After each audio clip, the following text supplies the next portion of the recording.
9:03 on February 7th. Okay.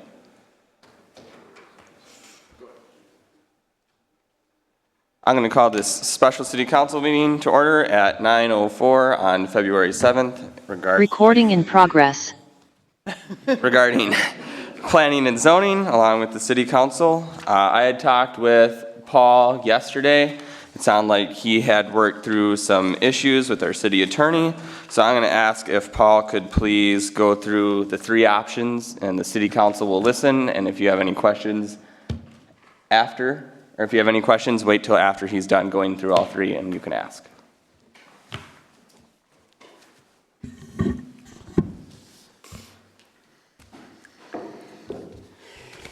All right. Good morning. So just a quick recap. Last council meeting, it was decided that we were going to handle the parcel south of town in the industrial area one way, and because 100% of that land was owned by one individual, it was a little bit easier of a decision. And now we're looking at two different developments, parcels in the limited commercial, which brought a little bit more complexity because there's a lot of people that, have other parcels in the same district. So we're looking for legal options to help the developers continue what they had started, is what you guys wanted us to come up with. So I had a conversation with the attorney. Me and Cheryl sat down with him and kind of went round and round on what are the options from a legal perspective. I've highlighted them on agenda from in front of you. Really, we came up with three, two of which have already been on the table since day one. And then we kind of came up with a third one, which I think could be a good viable option and hopefully satisfies all parties. But option number one is change the land use ordinance to allow personal storage in the entire limited commercial, which opens it up for anybody to continue to build personal storage in the limited commercial. Option number two, administer the ordinance as it stands. Planning Commission put together a lot of changes as far as the corridor overlay, and it would just be continuing to administer as it stands. So keeping the limited commercial inherently for businesses. That would be option number two, and I know that's an option that obviously per the council meeting, was not the direction that you guys wanted. So option number three is the newest one. It would be, so instead of a personal storage district that was kind of presented to you guys last time and shut down, we would be looking at a mixed use district. Which would allow for the residential storage buildings to be built alongside other limited commercial uses. So this district would still be kind of in nature, read and look similar to the limited commercial district. We would still invite businesses to be able to be part of this mixed use district, but the city would automatically rezone these two parcels to limited or to a mixed use, and then we would allow personal storage to be a land or a line item in our land use table as an allowable use. So they would be able to have personal storage alongside businesses in this district, and so it would be maybe a good transition from the actual business district to the residential district. I have a question, Paul. Yes. So this new mixed land district, mixed use district, so how much land would that encompass? Will it only be where these particular... As of right now, it would only be for these two developments. Okay. And because I know in like Jeff's case, he doesn't own 100% of that development. Mm-hmm. And so I think the city would have to automatically rezone that whole development. Instead of having the developer come in and ask for a land use amendment, it would have to be just automatically rezoned. In the case of Jared's development, I don't know if he owns all of it or if he doesn't own all of it, but I think it would just be easier for the city to just automatically rezone the district. Right. And then just, it would just be a mixed use district. Okay. Okay. I think that would be the cleanest way, as long as the developers were on board with their property being rezoned to this. Now, the city has the right to just do it without their permission from a workability. I mean, I would assume that we would all, right. keep them in the loop and, Correct. and ask, but Correct. I think that would be the cleanest, is to just automatically designate those two developments as a mixed use. Would the planning and zoning and the council still have the ability to deny an application to do, a particular building in those mixed-use zones? Well, and that would be part of the question, and I think what you guys should task the planning commission is now we have to create a new district. And within that district, we have to decide how we want to permit things. We have to decide, and I kind of created it last, we have to define what personal storage is. Right. We have to we have to look at architectural standards, size of structures, screening, landscaping, living quarters. All this has to be discussed. Now, I think we'll probably keep it similar to what's already there for limited commercial, but because we're adding a whole new type of use, we do have to look at these items. And you guys would do that, and the planning commission, we would send it back to you. Yes, we would create You the would come district up and with- then we would present it Yes. to you guys as city council. Okay. Correct. But if city council members have any input or want to talk Yeah. about And- any of these, Yeah, and before Please. that, because we are creating a new district, this would open the door for any future developer or any future landowner to ask for this Right. district. Now, the planning commission and/or the city council could deny them that district, but it would open the door for anybody else to have this district, in the city of Cross Lake. Does the planning and zoning and ultimately the council have to establish, the limitations, requirements for the buildings in this mixed-use zone before the people, in question, developers in question can proceed, or? Well, and that would be a big question of, do we want these to be conditional use permits that they come in for? Do we regulate it enough in the district that it's just over the counter?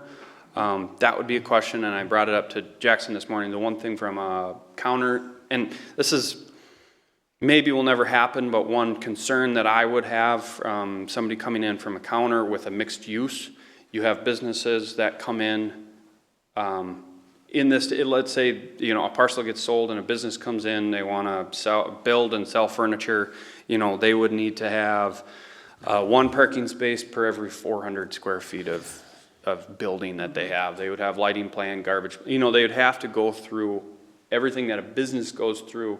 And then next door, they have a personal storage unit that maybe none of this applies to. And so it gets a little complicated just from a permitting standpoint within that district. Now, that's when we can either,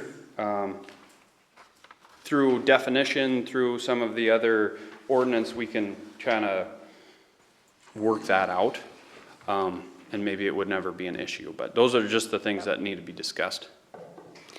But from working with the developers here, keeping maybe these developments just to what's currently being proposed and not allowing the future development of these, if I can summarize kind of what everyone's thoughts were moving forward, this seems to be a little bit of a happy medium. And it would still allow the developers to, if the market changes and they get 3/4 of the way through and they change plans, it would still allow for businesses to come in. Jamie, do you have any thoughts going forward? Not right now, I don't. Bob, any questions? Not yet. Ms. Sylvester, any questions? I do have a couple questions, and I'm glad it'll go back to the committee for figuring out how we proceed and manage the process. Because with a mixed use, like you said, you gave the example of, I'm going to use this lot for X and then this lot for Y or Z. With a half-acre lots, I have a couple questions. I wasn't engaged with the early development on the plans. Is this a surprise to the community with this direction that the council would send back for consideration, the mixed use? Because landowners bought their property knowing what it was classified adjacent to them. So that's one question. Would it be a surprise to the community? And if so, what's our obligation? What is our obligation to engage the community in this discussion? Sounds like the attorneys already reviewed the mixed use option, so that's awesome. Safety and security on the half-acre lots. I've actually owned a little tiny home before. I've lived in a tiny home 24/7 for about 16 months. It's simple. So square footage in a house or whatever the building is called, I really think we have to honor that which our second structure is on a primary lot, especially the 700 square feet. I think there's a guidance that 700 square feet is your secondary building can have of living quarters. Because these are such small lots, your water and sewer are of concern to me. How many we're going to squeeze in 25 half-acre lots with well and drain fields. So just something that I'd look for you guys to consider as well. So those are just kind of my concerns and thoughts that I'd hope this committee would take into consideration. Just to piggyback on your first comment of a surprise or shock to the community, when we first started and trees were coming down, that's when the community was mainly shocked. And look, we're a year past that, and there's hardly anybody here in the audience or even having input in this conversation. So I don't think us going this direction is a shock or surprise to the community. And then, do you have anything from the planning and zoning aspect, Mr. O'Leary or Mr. Fuse? I do. Maybe I'll just direct it to Paul. Paul, we're not talking about changing anything here that would allow residential living in this mixed-use group, are we? Well, and that would be a discussion too. I know as of right now, as the ordinance stands, we do not have living quarters in the limited commercial district. And so we would have to change within either change our ordinance or within this district, allow it if the group decided we want living quarters. But as of right now, there's no living quarters in the limited commercial. Well, Paul, it's a mixed-use zone. Yes, and so it would be. Can we specify what? Yeah, so it would have to be specified one way or the other. Okay. Yeah. So- I personally think it's a great compromise. I was really uncomfortable letting them move forward when it was against the ordinance. Right, right. But I feel like you've done a lot of work, Paul, and Yeah, and there would still have to be some more work to be done, obviously, with just defining what that district looks like. But I think from a overarching Yes. plan moving forward, it does seem to be a good middle ground. And obviously, legally a good way to move forward. I would agree. I think we're on the right track here. It's a good compromise. I think it's something that's going to work well for the developers and work well for the city. Yep. Jamie? I look forward to working with planning and zoning on this. So let me jump in here, and I'm glad I got David and Jeff to a degree with us here. Jeff's our newbie. We spent a lot of time already developing something, and we sent it up to you guys, and it didn't pass. Yep. So if you're going to send it back to us, which is fine, you've got that right, we're going to need a lot of direction. I was just going to kind of go through some of these bullet points, Mr. O'Leary, and have council conversation on some of these so you guys do have a better direction. So your time and effort is used wisely and it's not expended and terminated when it comes back to council. Do we want to move forward with a over-the-counter permit for these two developers for mixed use instead of having conditional use permits on every single lot that is being developed? What is your guys' well, I'd like some input from Paul and Cheryl about how that will impact the department. That's fine. Yeah. I guess you can ask that. I mean, obviously, conditional use is going to take more time. It's a lot of Correct. buildings. I would say if we don't do conditional use, I would feel better if we really took a look at the other items on there and we all felt comfortable Okay. with architectural standards, landscaping plans, screening standards, Yep. all that. Not to say we need to over-regulate it, but we just all have to feel comfortable Correct. with those. And I myself have to do a better job at the counter, just making sure all those are enforced. If we're, got to a point where we all felt comfortable as a community, I think it can, or either over the counter as a permit or performance standard. Okay. But if we wanted to go the conditional use, I'm not opposed to that either. Okay. Because, you know, depending on where the building is, if it's next to limited commercial, if it's next to residential, Yeah, different standards might need to be applied in those situations, and so as a planning Okay. commission, do we feel like, you know, we need to have a better grasp on those? It is just at this point in time, it is just two lots, you know, two. Standard, right. Two developments. So I go back and forth, I don't have a Okay. strong opinion one way or the other, but like I said, if we do go just over-the-counter permit, I would want myself, the planning commission, and city council all on board as far as the other standards in place. Mr. Fuse, what's your opinion on that? Well, on that particular thing, On that particular item? I think that it makes a lot of sense to have review. I don't think we're ready for over-the-counter. Okay. In a district, we currently don't have ordinance that fits. Yep. I think some regulation, some discussion, some consideration, let's say it that way, is important. Yep. And we're sensitive to what needs to take place. So I would favor discussion rather than carte blanche. Would a Perfect. conditional use permit allow for more leeway for the department and for those applying for permits? Would that, I'm sorry, say would that it again? provide more leeway, you know, more flexibility? If it was a conditional use based on a conditional use permit? I mean, it would just give the planning commission the ability to look at each individual lot, you know, separately. You know, we would probably have a base set of standards or conditions that we would put on each one, and then above and beyond that, if, you know, it's abutting a residential neighborhood or really close to another business, or for example, the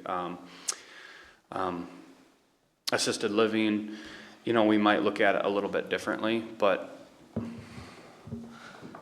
yeah, Did that answer your question, Sandy? Okay, I think going forward, before we do send it to the planning commission, it would be smart for the council to at least have consensus on what we are going to define personal/residential storage as. Mr. Mayor, I have a couple questions. Yeah, go ahead. Good. Okay, so one question I have is, what, if anything, would affect decisions going forward regarding city sewer? Are these parcels there? Plumbing city sewer off East Shore down into that development? Yeah, My understanding is when they were even first starting the concept and working with the city, they had to pull plans for sewer, is my understanding, and they had to pay the fee. Is that correct? Septic, sorry. Sewer, I don't think, you know, the city has an appetite to plumb sewer into there at the moment. It's not feasible. Right, it wouldn't make sense. okay, another question. Paul, I thought we'd used the word mixed use in regard to another project. Are there any other parcels that have a mixed use designation? we do not have a mixed use, and we can call it whatever we want. You know, mixed use is a very standard district type. It's more so for urban settings when you have like apartment complexes with, you know, businesses at the base level with, you know, with living quarters above, and it allows for easier walkable access to town squares, but mixed use is a common district name. We can call this, I guess, whatever we wanted, but mixed use, being that we are mixing commercial and personal storage, that's. Seemed like an appropriate title. Yeah. Well, But no, we do not have anywhere else. We have just the industrial/commercial, limited commercial, now R2, R5, and Shoreland. So remember when we had that building that had a large approval and then we parceled it into smaller units? I can't remember the builder's name. Yeah, well, it was Ben Gibbs. Yeah. Didn't we talk about that in that context? Well, that was a little bit different. When he platted that 2-3 years ago, he had a CIC plat, which is a common interest plat.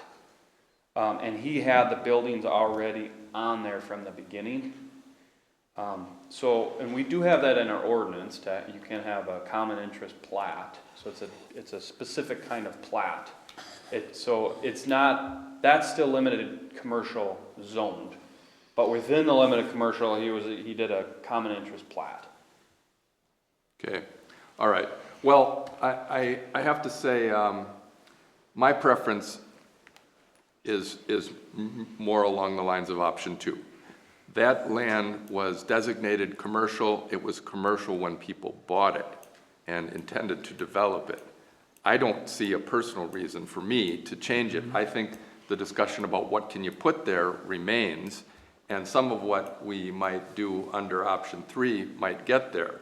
But I guess the question I have is, what can't be done the way it's currently zoned as commercial? So before we have that option, let's talk about, because it seemed like there was before we talk about going on option 2, it sounded like there was a council consensus on option 3 of going that direction. I want to still see if that consensus is there. Robin, are you still okay with option 3? Yes. Bob? Yes. Jackson, yes. Jamie? Yes. Sandy? Yes. So it sounds like option 3 is the way that we are going to be pursuing this issue. So, Mr. Mayor, if I may. Yep. The overarching situation here is we only have so much land set aside for commercial. Yep. I recognize the need in this community for personal storage. Yep. But if we take what limited land we have for commercial out of commercial and we apply it to personal storage, we won't have that if other businesses come to town. And I realize nobody's really knocking on the door Right. to come here. But do know that if you make this decision, you'll take that off the table and it won't be available for future opportunities. And my understanding is these 2 developments are in the limited commercial zones right now. So commercial has already been taken up and used in Cross Lake, and now we're talking about limited commercial. But your point is well taken, Mr. O'Leary. All right, so let's get back to defining what the council thinks is personal and residential storage. Jamie, what is your vision? Personal and residential storage. Personal and residential storage, what's your vision? I don't know that I have a vision on it. Certainly a definition would be, a building goes up. Yep. What happens on the inside to me is irrelevant. Okay. As long as, I believe we have an ordinance now that follows the 400-foot off the main corridors, that we have architectural standards for that. So Correct. we're trying to keep the look and feel of what we have for Cross Lake in mind. Correct. And sorry, Jeff, I'm going to pick on you because you're sitting close. I've been just refraining because I'm not sure if I should say anything or not, so. So in that area, a building goes up, and, understanding what Paul had said about if it's a commercial business, you have to have parking, you have to have things like that. If it's a non-commercial business, I don't know what changes, if it's a storage unit or if it's a commercial business. If I look back at the storage units down that side of town, unless the business is actually on the corridor where there's a sign, there's lighting and things like that, to me, there's not much difference. There's commercial businesses that back in that area already, and there's storage unit back in there already. For me, I guess I'm a little less concerned about what somebody does on the inside and how we're presenting it on the outside. Well, and Perfect. to piggyback on that, I mean. Go ahead, you're next, go right ahead. Yeah, I agree with Jamie regarding Yep. the, what goes on inside, but, Yep. it can kind of overflow into, I don't want to see, like decks put on and grills and, grills out there and, campers, and I mean, we need to Right, have some I- restrictions about yes. what occurs outside the building. No, I would agree with that. Mr. Heels? Yes, I agree. I don't care if they're storing cars in there, their boats, their motorhomes, or if they're simply storing personal household items, boxes. I agree that the outside is the important thing. I don't mind if they have what people refer to as a man cave. If they have a small area in there with a bathroom and a big screen TV, I'm fine with that.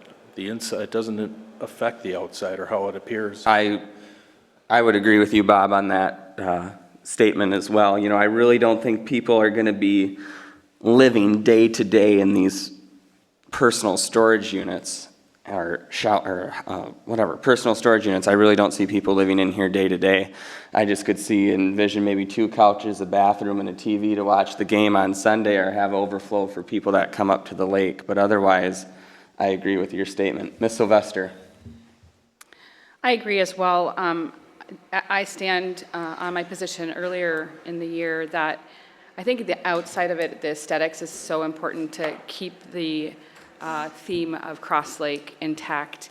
What we do on the inside of our buildings and our personal space is my business, as long as it's legal, right? So from a storage, I actually looked it up in an app here, and it says personal residential storage generally refers to space designed for the storage of personal belongings within or on a residential property. So that's what you guys will have to figure out, the classification. These spaces are typically used for store items such as, again, like you mentioned, Bob, your garage, sheds, basement, attics, closets, or built-in cabinets, things for personal use. So I agree. All right, so it sounds like we have somewhat of a nailed-down definition. Now let's just talk about the elephant in the room. What is your council's view of people crashing for the evening or watching the game on Sunday or having couches or a bunk bed for lake overflow for people that come up? Sandy, I'm going to start with you. I don't care as long as it doesn't impact what's the exterior. Mr. Knapp? I agree with that. The question I have is, what defines living quarters? I mean, what is there a black and white definition of that? So how we've been doing it right now is, well, now that we've changed our ordinance for in the residential area, because before we were allowing accessory structures to be built without a principal structure, and moving forward that has changed. And so what we've been telling people is you need a well, you need a septic, you need a kitchen, and you need a divider between cold storage and living space. So when you say living space and kitchen, whether they have a big open space, as it's divided, it's heated, they got the well, the sewer. If they put 5 beds in there and a tiny little kitchen, that's living. That's my understanding. Your living quarters is just a separation of cold storage versus. Yeah, I mean, and they would still, well, what's hard is, we design septic systems based on the number of bedrooms. Yep. And so that's where it gets a little tricky if somebody puts, 16 bunk beds in these. Yeah, exactly. And they've got it's one bedroom, but you've got So that's an extreme case, but. Go ahead. Well, here's where I was going with that is I've been in large, well, I'm gonna call it a garage because there was cars parked in it. But right next to the car was a kitchen sink and a bar, and it was all open. The whole thing is heated, the floor is heated. There's a bathroom, obviously, all locked off. Now, to me, that whole building is just a garage with a kitchen and a bathroom. He happens to sleep in there, which, being that as it may, I don't know if I'd call it living quarters, but technically, by your definition, it is, right? Yeah, I mean, from a new construction standpoint, like I said, we would want a divider between that living space and the cold storage. I mean, from a safety standpoint too, like if you shouldn't be running vehicles and equipment where you're living. I mean, you can't have state building code say you can't have an operating furnace inside your garage, inside your garage or. Can I piggyback on that, Jamie? So there needs to be separation. So the city of Cross Lake doesn't have a square footage of living quarters that classifies anything living quarters, correct? It's just this divider? We have a size of structure. You need to have 20, at minimum 24 by 24. For living quarters? For a home, for a principal structure. Okay. Ms. Sylvester? Now I'm confused. That's the only primary structure, correct? That structure. The new structure that we're going to build, and it's a half-acre lot, and I was trying to decipher through here, how does that even fit into any usable residential 700 square feet? It's over my head. I'm just going to say, I'm looking for the group to really look through and figure out how. If you can build approximately a half-acre lot in the commercial district, I mean, that's 20-some thousand square feet. you know, that you can build up to, you can have up to, well, in the limited commercial right now, you can have up to 50% impervious. Okay. Which would be, and then plus the driveway, you can have approximately 8,000 square foot building. And within there, you know, because it's a principal structure, the size of the livable, I mean, it could all be livable. Sure.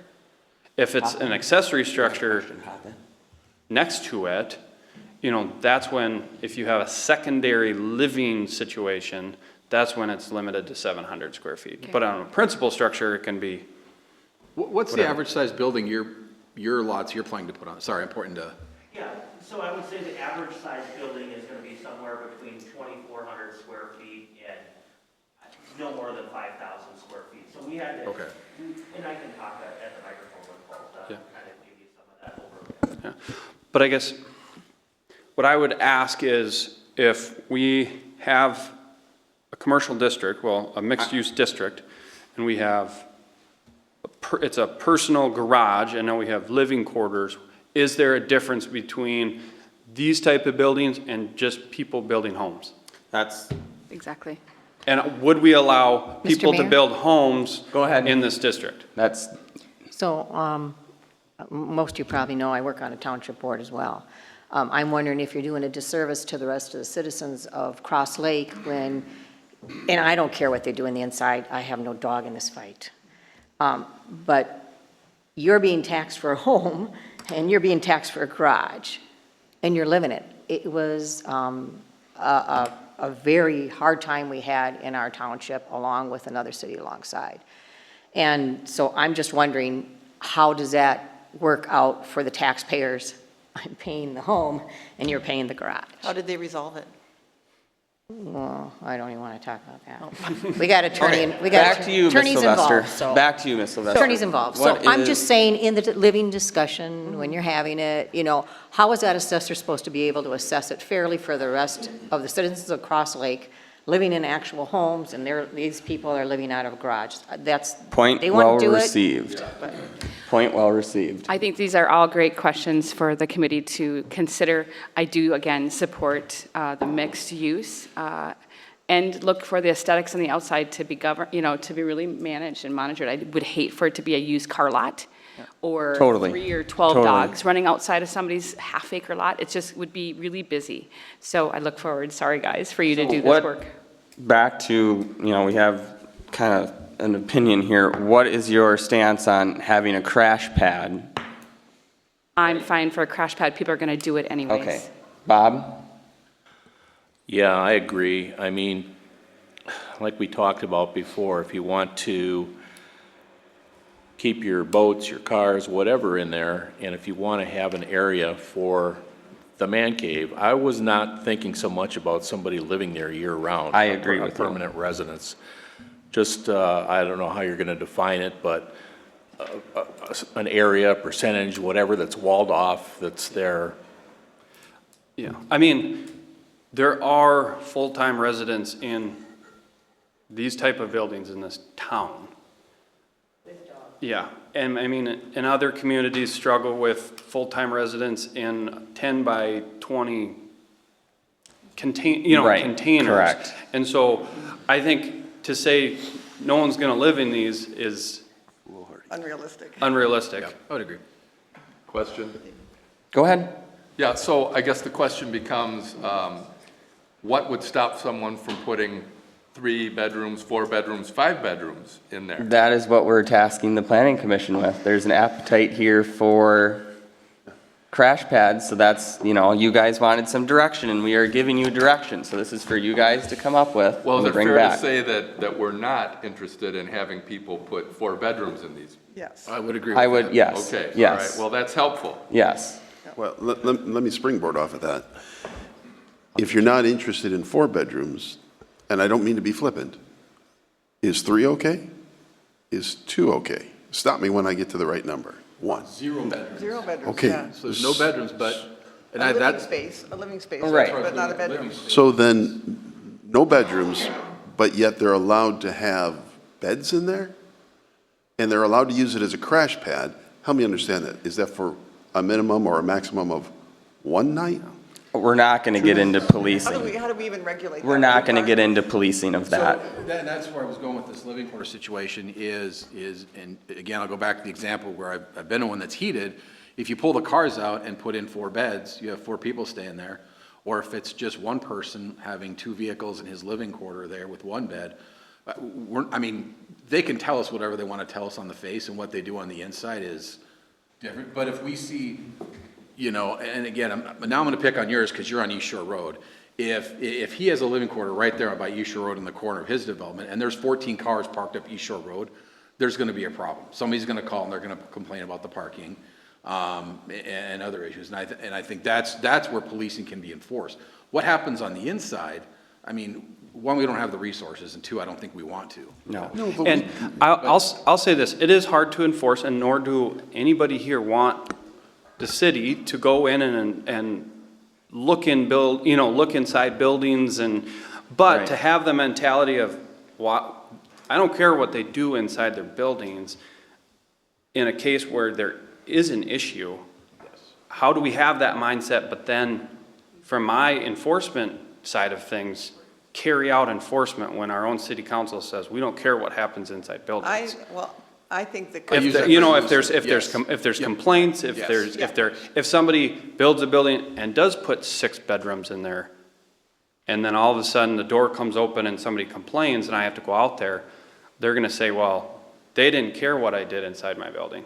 No, I Fair think what point, we're fair saying is that we will want some restrictions on, for instance, bedrooms, and that should be an expectation. And if it's very clear that they have violated that, then as long as that's established in the ordinance, then we have, the right to, I don't know what we do, make them, fine them, or I don't know, we would have to establish that, but, just because we're saying we don't care what goes on inside.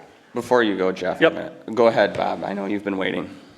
I guess I would compare what we're talking about here to a studio apartment or a studio condo, which doesn't have any bedrooms. Might be a fold-out couch in it, or they might have a bed in there. But something, I don't know, can we limit the size to a percentage of the building? If it's a 3,000 square foot building and you allow 20%, then it's 600 square feet you allow for your studio. I kind of like that idea. I kind of like that train of thought. I know like the city of Breezy has minimum standards for living space. If you were to build let's call it a pole building, but you would have to come forward with at least X amount of square feet, 1,800 or 900, or, whatever it might be, to make it a principal structure. All right, Mr. McGrath, go ahead. Okay, so my question was, or based in reference to, so in the previous times, if you had limited commercial property and you wanted to put living quarters on, there was a CUP, that's correct? Okay, so, and I'm not against that still being the case, if you want to put living quarters in of whatever size it's going to be limited to, then at least you guys have some. Sorry, it's no longer the case. It was the case. It was the case, but Yes. it sounds like we're kind of opening the door back. Yes. We've taken it out of the commercial, Okay. limited commercial district. Correct. And now that we're creating a new district. Right. We would have to add it back in. Okay, so I guess my question is, or this is probably the next permitting section of it, but then if somebody's looking to do something like that, then maybe at that point it is a CUP to put living quarters on in this district versus everything else might just be a performance plan. So that's just my 2 cents on, I don't think there's gonna be there's gonna be people looking for it, yes, I don't think it's a huge demand. Right. And I don't think I would tie it to percentage of building, I would just, if you're gonna make it it's strictly a studio, then the living quarters should be limited to a certain square footage. And if you're doing a CUP, you have obviously that, you're gonna have that opportunity to find out their building plan and what they're doing there, correct? Mr. Fuse, what's your opinion on that statement? I'm troubled with the living quarters thing. We know what's going on. It seems to me to be a difficult thing going forward. I don't know how we should control it or organize it, regulate it. If we allow it in this mixed use, then what about existing places? I think we're in a real tough spot about living quarters. Should it be taxed differently? What if we find something that says it needs to be fine? What if there's a complaint? I mean, I think we're not on solid legal ground. We've got double standards. I'm concerned. Point well received. Can I add one more thing to that real quick? Go ahead. So I guess so if I have a commercial property right now, or one of my, like the Pet Lodge, you have living quarters, which I have a CUP from 25 years ago. I guess to me, allowing a business to have, let's say, small living quarters or somebody living there, if you're starting out a business up here and you're 25 years old and, are able to build a shop and landscaping and then you live there and then in the future, one of your employees lives there maybe, or I guess it's a way for businesses to survive in this town. Yeah. So again, I think if we can, I think it should be allowed, but again, it should be regulated somehow. And again, if it's a CUP for living quarters, and if it's a maximum standard size of whatever, 700 square feet or something on there, I think that's reasonable, but I Yeah. don't. And to that point, Jeff, the intent of having it be a conditional use in the limited commercial was to, allow businesses to be able to have living quarters and make it feasible. But because these aren't businesses, it makes it complicated. Correct. Because now we're taking more of a residential use and allowing living quarters within a different district. And so that's when it kind of became complicated. And that's when the planning commission was like, well, we have all of these non-business uses going on and people are living in them. Yep. Let's just shut it down altogether. And if a business wanted to come in for a variance. Okay, so and it'd still be ask- possible then. Yeah, they would have to come in for a variance, but if they wanted to ask for a variance to have living quarters within their business, I think the planning commission and city council would probably be open to it. We have a conflict of non-business and living going on in this community. How do we handle it? Let's just prohibit it. Because we've had it as a conditional use, and I could name about 20 places in this community that are in the limited commercial that are living there that never got a conditional use, and it's.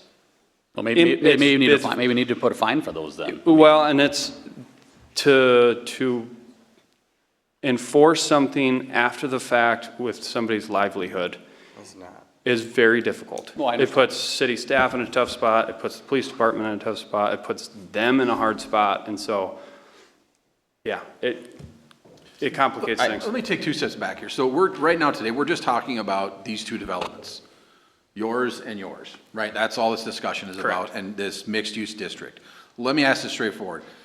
Do you think you have any people who want to build a storage with living quarters? I believe we have a very minor amount that want to do this, but Okay. the aspect of it is, none of it is intended for full-time use, nor will be. And you guys can put limitations on that. I think the way to go about it is to do performance standard over the counter, and if somebody wanted to do, and they can draw in their plat, have a conditional use permit if they want living quarters. That way you guys can put restrictions on it. Okay, that's, Agreed. okay, 100%. so, Yep. so I think the living quarter thing, and I think it goes to your guys' point, is we kibosh it, and if they want it, they can come in for a conditional use permit and request it. At that point, they can get, now, is that conditional on a bathroom? I don't think a bathroom with a well and a septic is considered living quarters, but that's my opinion, but I can certainly see somebody wanting that That because. would be bedrooms. I would say you'd have to define the living quarters as bedrooms. Yeah. So, So going forward, it sounds like there's a consensus from the council that we are fine with people using these personal storage units as a crash pad from time to time. Is that correct? Limited basis. On a limited basis. Is that a correct statement? Yeah. Okay, so let's move on to the next. If I could have one more. With relationship with what Jeff said, the reason the CUP was put in with the commissioners at the time for exactly what Jeff was saying, to have businesses be able to move in and survive and still live in it. But it was supposed to be a current business is operating and then have living quarters. Yep. And as far as coming in for a CUP to live in these, well, that was available before, it was noticed that they just want to be living and not have first a business and then live. I mean, that was the consideration. And now, I mean, they had the opportunity and they are illegally doing it, and they had the opportunity to come for a CUP and they didn't anyways. Just FYI. Thank you. All right, moving forward, let's talk about, I feel like landscaping standards and screening standards go hand in hand together. I think we should take a look at the ordinance that we just passed, take a look at those, and if we need to tighten up some loose ends or something on that, maybe make them a little stricter if need be, go ahead. Sandy, or let's go the other way. Ms. Sylvester, what's your thoughts on that? I agree. Bob?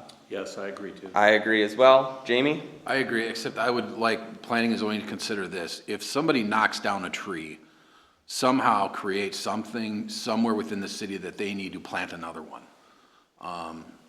I've heard that multiple times from multiple people that and I understand you have to take trees down to build things. I completely get that. But I would like to see something that if people are that's going to happen, that if you cut one, you plant one. Somehow, something, or we come up with a fee structure that we can utilize that to enrich our community with what everybody, well, let me back up and say, a lot of feedback I get is, how do we keep Cross Lake beautiful? How do we keep it, how do we keep it so?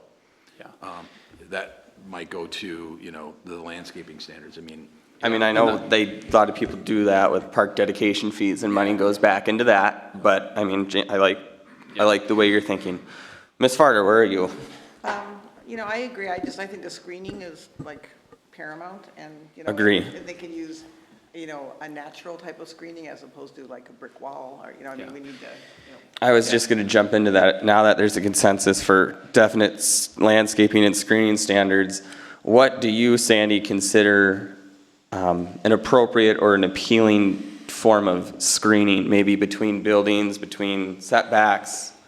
What do you think is what are they appealing? currently identifying as screening in the ordinance? Berms, trees, fences. Yeah. 6 foot height. To both of your guys' points, and I think everyone here is all about keeping Cross Lake beautiful, keeping as many trees. I love the idea of, planting trees. I always think about how I have to enforce things and the amount of time and effort, and enforcing somebody to plant X amount of trees, 20 trees, to do enforcement. At 6 feet, that's gonna be $1,000 a tree, it's $20,000. We don't have to be concerned about price necessarily, but in 6 months because there's no water on site, all 20 of those trees die and they all are brown. Am I going out there and telling them they've got to replant 20 trees at $20,000? If there's a complaint, screening is very difficult with enforcement of planting when we don't enforce water on, with these, they don't have to have water on site. I thought I'm sorry, at one of the last meetings with our attorney, I thought he said you could enforce that. Well, That if one of their trees died, you absolutely have to can replant it. enforce it. I'm saying, realistically, are we gonna go around policing it? And Right. Well, Go ahead, I would Sam. like Go to ahead. see some like natural wood, Okay. structures as screening as opposed to, Yeah. Okay. concrete or whatever. Yep. And, and if they can incorporate some, Yeah. natural Yeah. screening. Mr. Knapp? So if it's in our ordinance, we police everything in our ordinances, right? To the Yes, To the- yes, yes. to the degree of the resources that we have available, right? So with that being said, if it's in the ordinance and they plant the trees die, somebody drives by, I would hope they're not spending $1,000 a tree. That seems like a lot of money, but be that as it may. Even if it's $100, how many were I understand your point. I would argue that in good faith, they did what they were supposed to do according to the ordinance. Yeah. I'm not a gardener at all, so I can't speak to, there's certain trees that grow or don't. However, I do know of a company that does wood manufacturing, and their motto is we cut one, we plant one. they plant them in every parts of the earth. They don't go out there and water all these trees, right? Yeah. So I don't know, and maybe I'm going way too deep in the woods here and in the weeds on this one, but I certainly think if they do it in a good faith effort, I don't, and some of them die, then they die. If some of them make it, they make it, and we do what we can. But Yeah. if our ordinance says we have to do screening, then I think it's up to them to decide what they use and how they use Okay. it. Yeah. It's, finding something viable that survives our Yeah. And from seasons here. from a landscaping side of things, we do require, and it just hasn't been enforced, but we do have a landscaping plan in the commercial district in which you do have to plant X amount of trees. You need X amount of like lower level shrubs and like Yeah.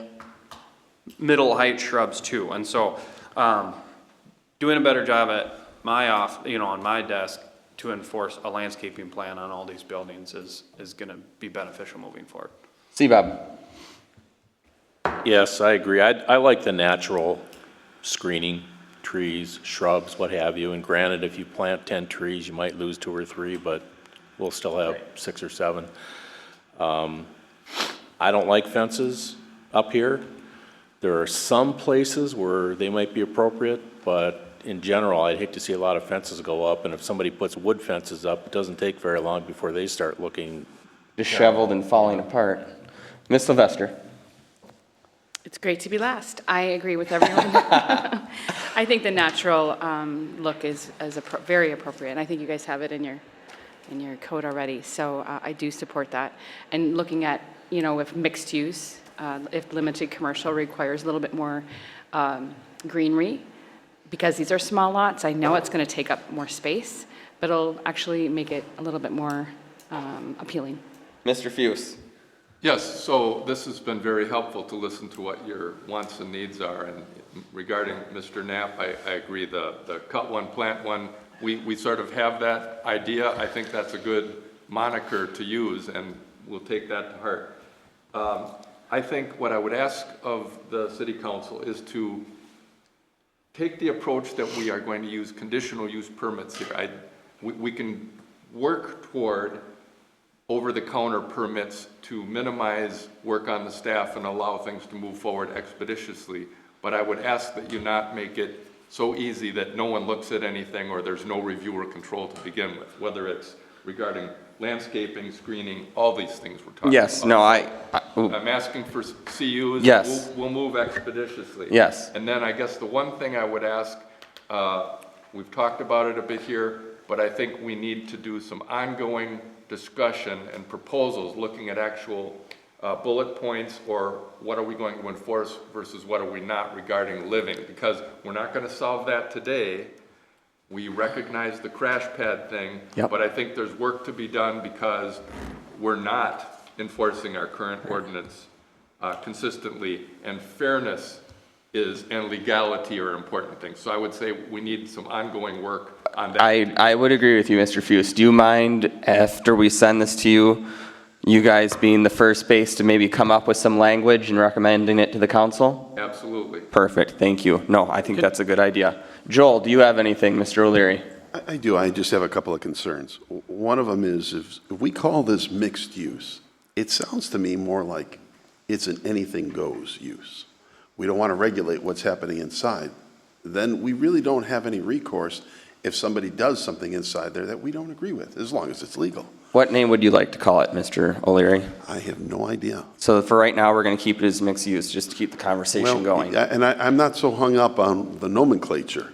I'm more concerned with what are the limits that we're going to be putting on this. If there are no limits, then when people do things, for example, the development that Jared has, and I'm going to take it to an extreme, but possible. The 40 or so lots that he has in there, people could build those as storage, put living in there, and possibly turn it into Airbnbs. I was just going to ask that question. So what precludes him from doing that if there's nothing in the ordinance? The other thing, too, is we have checks and balances. If it's residential, correct me if I'm wrong, the total amount of impervious is 15%? 25. 25. If it's commercial, which this is, now they can build up to 50%, although they're using it for residential. So it's not just simply saying, okay, they're allowed to do this. because there are the checks and balances, and we do have definition of what is residential and what's commercial. No, you would be correct there, but I think, the city council and the planning and zoning and the planning commission is understanding is we do not want this to turn into a full-time neighborhood, and we have to come out with a definition for what a crash pad is, so we don't turn these into Airbnbs. I don't care if we put something in the ordinance saying these cannot be turned into Airbnbs. Well, and when you apply, you have to Blanket. specify what it is. Correct. Right? Yeah, when you apply. I mean, I don't know if we can do a plat amendment or something stating none of these can be Airbnbs, short-term rentals, STRs, whatever. But I think so a couple, can I? Go ahead, Jeff. You're gonna go, Joel? You can go. I would say just one last thing. Yeah. And I would challenge the council on this, is that we currently do not have any arm to be able to regulate this. We've got Paul, and Paul is overburned already. At some point, we may need to look at adding a code enforcement person. So, Mr. O'Leary, on Monday, there is conversation at the next city council meeting of moving forward for that, because that is one thing that I am going to be very strong in, is cleaning stuff up in Cross Lake. So that is a conversation piece for Monday night. Mr. McGrath. Sure. So a couple things. One is to your point on the, let's say VRBOs, whatever else. If you're requiring a CUP to do living quarters, that obviously would be in your CUP that you can't have. Okay. So I think that eliminates it right there. Correct. The other, to kind of go off of what Joel said, and either one of two things. I know I've talked to you, Jackson, and a couple of the people about this. So if we're going to do if you're going to have personal storage in the commercial or this mixed-use district, and I know we talked about it with the personal storage district, that was kind of either, in my opinion, either one is if minimize the impervious, which was kind of talked about on the personal use storage district, or they have to have a plan for parking to make it. I guess my point is that these things are going to some point in time probably go back to being a commercial business 20 years from now, or something's going to change. So I guess in our conversations before about not handcuffing ourselves to giving them 50% if they don't have a plan for landscaping and parking, because that will be a future problem. And I don't know how we do that. If you say if it's a personal storage, you get 40% or 30%, or you have to have a parking plan similar to what a commercial building have. That way they don't take up all the impervious and go, right now a business bought it, now they come in for a variance or to get an area to put the parking in. I see. So that's you guys, Bob, do you want to jump in on that or no? I don't. Okay. No, I agree with you, Jeff, 110%. I think that's something that you guys in the planning commission can talk about and maybe come to some kind of consensus and then bring it forward to the council. Right. You guys are going to have more input on the nomenclature of the deal than the city council. You guys are going to be thinking of more issues than maybe what the city council is. And I guess you've already brought up good points yourself, Mr. O'Leary. And just one last thing. I think, not that a CUP, I think the CUP for the living quarters I think is necessary, but as far as the rest of the structures, I think just a performance plan. But I think if we tighten up the standards high enough to begin with, that will eliminate your guys' having to try and monitor it. And like I said, that would to me is tighten up everything, make it more stringent. Maybe they have to be asphalted, whatever it is, but we can come up with a plan so that whether it's landscaping, it's the same. The only thing I disagree with on the landscaping, because I've been there, done that, trees are hard to keep alive. I had replaced 65 or 70 trees for my development. Yeah. And the other problem you come into is now when it's somebody else's property that they sell it to, that's their responsibility to try and keep them alive. So now do you put that's the hard part you're gonna have with it. Yep. And people don't wanna maintain things. I'm not a fence fan, but I think some combination of berm or fence that's maintenance free, not wood.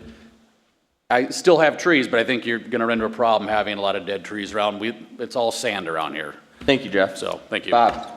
Just a question for both Jared and Jeff. If these were defined, the living portion, if they were defined as studio units, no bedrooms, just studio units, would that impact any of your customers? I think it could potentially. I mean, listening to the council today, it keeps going back to what goes on inside. As long as it's legal, why does it matter? So part of it is you got to look at modeling for sewer, water runoff, and use. I think that's the main thing. If you're going to have, some of it's going to be limited. You can't put 20 bedrooms in that place. You're never gonna have a sewer that's gonna, to size on that, so that's gonna be limited on that. All of our lots in particular, we had to model for rain runoff, and not our development in total, but each individual lot as well. So that limits us right there, the living space inside. Whether you have a garage that's heated or a house that's heated, the space doesn't matter. These are not gonna be full-time residents. I mean, that's never the intent of them. It's just the option for people to be able to do what they want with it. And as far as the tax rate goes on it, these are commercial. They're gonna be paying a very high amount compared to a residential lot regardless. So back to Cheryl's point on that, on how they get taxed, these are gonna be taxed regardless at a very high amount compared to a residential lot in Cross Lake here. So the revenue and the fairness is going to be there regardless. Can I, Jeff, we're gonna, hold on. go ahead, Jay, go ahead. Estimated average cost of one of these buildings? I think you're gonna see in our development, the lower end is gonna be somewhere around 300,000 to 400,000. On the higher end, you're talking 1.5 to $2 million. Okay. And we have the 30 of them, so, I mean, that's a big chunk of. You look at the tax, Some of these will probably be multiple. Two, on okay, multiple lots fair enough, and yeah, things like that. But the tax-based revenue that is going to bring to Cross Lake is going to be astronomical. And they're not asking for, we're not asking for TIF financing on anything. That's all already taken care of. So the revenue in this city is. Yeah, go ahead. Did that answer, Jamie? Yes. Robin, go ahead. I think this is a great conversation. I do really want to go back to your comment about us not really being concerned about your compliance and code enforcement. I think we are 100% behind the support of you folks. What I would ask of the team, as you guys are looking at this complexity and trying to figure out the mapping on if it's going to be residential, sort of, pseudo, what the mixed means and what path it has to take, come up with a projected resource estimation. What do you need to be successful to manage this? Because as a city, if we're bringing in that much, new revenue, we should have some offset on resources so these people don't go look for another job because it's too much to handle. So I just wanted to make sure that was. Well noted. I think that's a good idea. Can I Go just ahead, clarify? Sandy. I just want to address something that you said, Mr. O'Leary, and I just want to, clarify, because you expressed a concern, and I share it, that, we'll be limiting future commercial enterprises in the future. And because it has to be a CUP, I think that's what we're saying. Correct. Doesn't the city have the option to say, we need to reserve some of this mixed-use district for commercial? Do you have the right to do that, the authority to do that? No, not necessarily. So once you have it in the land use table, a CUP is just putting conditions. It's not saying, no, you can't do it. But That is ultimately- for the first 400 feet. Okay. Or there was something about the first 400 feet coming to the planning commission and they could accept or deny what their business plan was or something. If my recollection stands, I don't know. But, all right. So going forward, it sounds like there's some good consensus on multiple issues. Mr. O'Leary, Mr. Fuson, Mr. McGrath, does that give you guys a good sense of direction on which way to go? We'll get to work. Sounds good? One question. One thing we didn't address is outside storage at these buildings and what people put outside, whether it's fish houses, boats. I hate a junky looking yard. Can you put a number of acceptable things that will be allowed so there's only so many parking places? Some verbiage so you don't end up with 20 cars sitting on. I would say the council has an appetite for that. That's what I was saying, I Well, don't want that's to. existing, but I think some additional definition and. Tidy it up. Yes. Tidy it up. Do you guys have any further questions from the planning commission to continue? Well, not right now, but I Okay. think it needs to be an ongoing dialogue. Yep, for sure. Open communication is great. Last question, Paul, from me is, I know we had worked on Mr. Agonaw's development at the last city council meeting. Are you guys going to be coming up with definitions for that at the next planning and zoning commission meeting? Yeah, we'll move forward. I would like to see these two issues worked on at the same time, please, if possible, so we can get all three of these guys moving. Sandy, any last questions? No. Jamie? No. I have none. Bob? No. Mrs. Sylvester? I do have a question, because it came up earlier. What is the process today until we get this resolved? So right that- now, Sure. the process is we are sending this to the planning commission. They have a meeting here, I believe, at the end of the month, correct? They will come up with what they need to do, and they will recommend it back to us. Then we will have to tidy it up with us, and if we can approve it, that'll be the first reading at that council meeting. And then, so right now, we're in February, we'll probably be at the end of March here. So I just have one quick probably question more for the attorney. I just need to know from where I'm at as far as a commission member and also a developer.